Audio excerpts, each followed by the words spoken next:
Good morning, students. Today we are in activity 2. It is a story, A Secret for Two. Before beginning, let us take a look back. In the last part, we discussed activity 1. There, we had understood the intimacy and love between human and animals. We had also heard the story of Chetak, the horse of Rana Pratap. Let us begin today's part. A secret for two. Montreal is a very large city of Canada and it has some very wide and big streets like Prince Edward Street. No one knew this street as well as did Pierre Dupin. Pierre had delivered milk to the families on this street for 30 years. He was one of the many milk wagon drivers that worked for a milk company. This story happened in a very large city of Canada, which is named Montreal. It has very large and wide streets like Prince Edward Street. The name of the street is Prince Edward Street.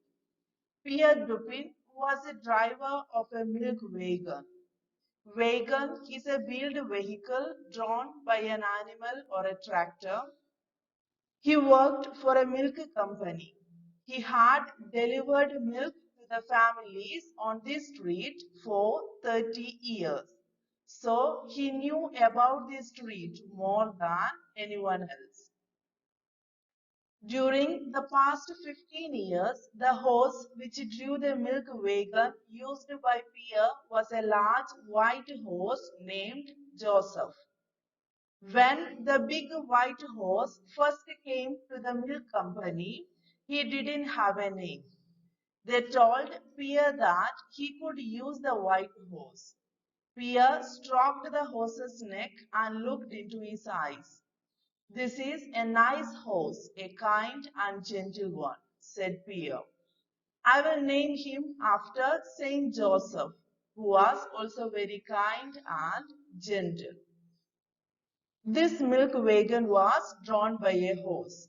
During the last 15 years, Pierre used a large white horse named Joseph.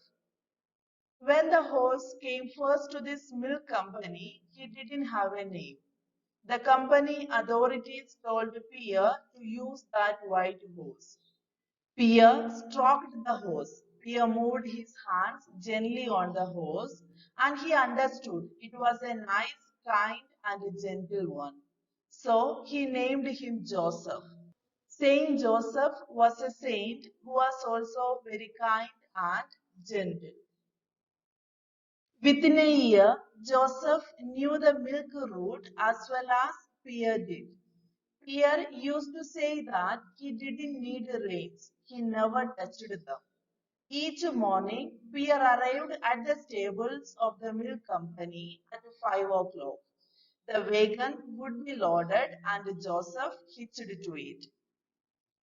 Joseph was smart enough to know the milk route as well as Pierre did within a year. Here reins means a long narrow strap attached at one end to a horse's bit, typically used in pairs to guide or check a horse in riding or driving. Pierre used to say that Joseph didn't need that reins. Every morning at 5 o'clock, Pierre arrived at the stables of the milk company.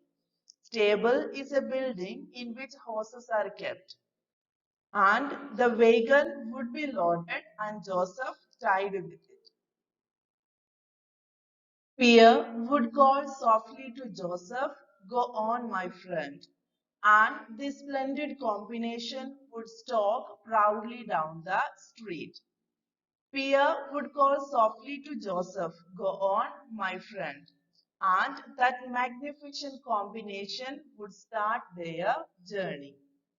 The wagon, without any direction from Pierre, would arrive in Prince Edward Street.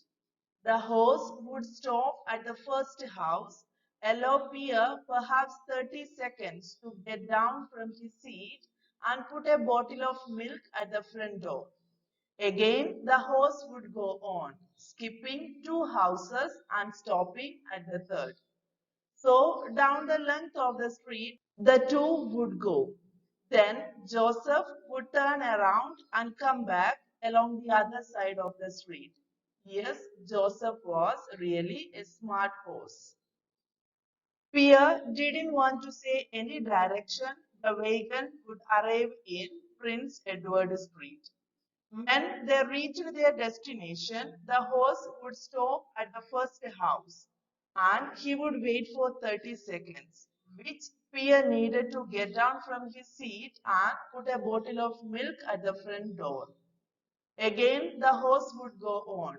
Next, it would stop at the third house by skipping two. After completing their delivery, Joseph would turn around and come back along the other side of the street. Joseph was really a smart horse. At the stables, Pierre would boast of Joseph's skill. I never touch the reins. He knows just where to stop. Why, a blind man could do my job with Joseph pulling the wagon. When they reached back to the stable, Pierre would praise of Joseph's skill by saying that he would never touch the reins, but then also Joseph knows just where to stop. Even a blind man could this job if Joseph pulling the wagon. In the picture, you can see that Joseph and Pierre Dupin.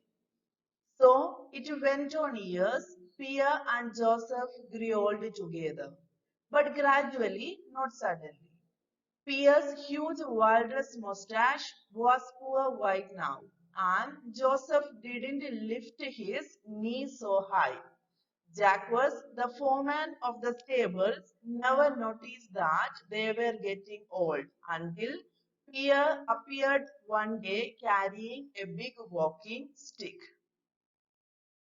So it continued for years. Pierre and Joseph grew old gradually. Pierre's huge walrus mustache became white and Joseph didn't able to lift his knees so high. The foreman of the stable, Jacques, never noticed that until Pierre appeared with a big walking stick. Hey Pierre, Jacques laughed. Maybe you have got the gout, hey?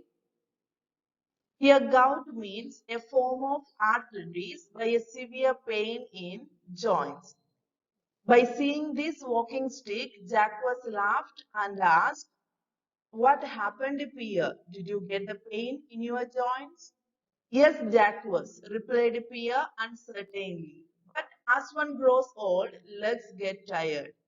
Pierce replied, yes, certainly, and told, legs get tired as one grows old. You should teach the host to place the milk bottles at the front door of your customers. Jacques said to him. He does everything else for you.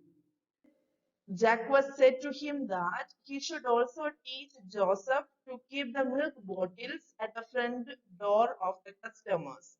Means Joseph did all the remaining work without any instruction. Pierre only had to keep the milk bottles at the front door. One morning, the manager of the milk company came to inspect the early morning deliveries. Pointing out to Pierre, Jacques said to him, watch how he talks to that horse whom he calls Joseph. See the look into the horse's eyes. I think these two share a secret. Sometimes they seem to chuckle at us as they go off on their route in the morning. Pierre is a good man, but he is getting old. Don't you think he should be retired and given a small pension? One morning, when the manager of the milk company came to inspect the deliveries, by that time, Pierre was with Joseph. By pointing Pierre, Jacques said to the manager that Pierre was talking to Joseph. It was visible in Joseph's eyes. He also said that they both sharing a secret. Sometimes they seem laughed at them when they go off on their route. in the morning. Pierre was a good man, but he is getting old now. So he should be retired and given a small pension. Of course, said the manager. He has been on this route now for 30 years and not even once has there been a complaint against him. Tell him it is time he should rest. His salary will go on just the same. The manager also agreed with Jacques and said that Pierre has been doing this work for 30 years and there has been no complaint against him even once. Now it is a time for him to rest and his salary will go on just the same. I hope all of you understood the story till here. Today we are concluding here. What do you think? Pierre would agree to retire from the job or Pierre would agree to leave his Joseph? You will get all these answers in the next part.